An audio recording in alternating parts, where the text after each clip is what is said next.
Press the bell icon on YouTube and don't miss another update. Most Hindu responses to the Supreme Court judgment on Sabarimala seem to rely on legal arguments, such as, why does the court's ruling not apply to churches and mosques? Or, why does the government have to control Hindu temples to begin with? Or, why do non-Hindus get to file a petition on a Hindu temple? And so on. While these are legitimate arguments, it is also important for Hindus to explain why such a practice as Sabarimala exists in the first place. Is it really based on gender discrimination? That's important to know as well. In Hinduism, you find the worship of God in a variety of different forms. God as father, as mother, as a child, as a friend, God in a fearsome and powerful form, God in a calm and meditative form, God as a formless spirit, God as a gender fluid form, God in the form of various animals, and so on. In that context, Sabarimala's Ayyappa is God as an eternal celibate.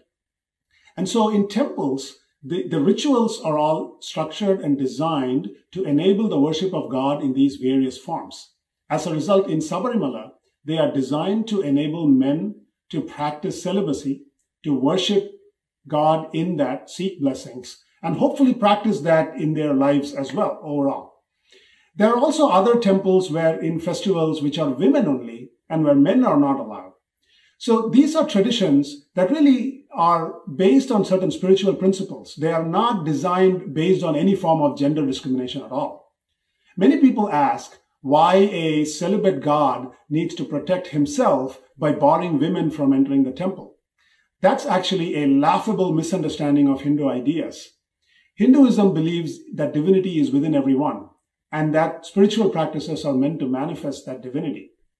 And so any rules and practices that exist are meant for the benefit of the devotees and the worshippers. It's not meant for the protection of the divine. And so in Sabarimala, for example, it's the only Ayyappa temple where such a practice is followed, not in other temples. So it's clear that this really is something that comes from a spiritual basis. It's not something that's based on gender discrimination. It's not something that is a violation of civil rights in any way. And that really is the reason why we think that the Supreme Court has no job in interfering in this matter. And it is not their job to force Hindus to abandon certain traditions that really don't cause harm to anybody.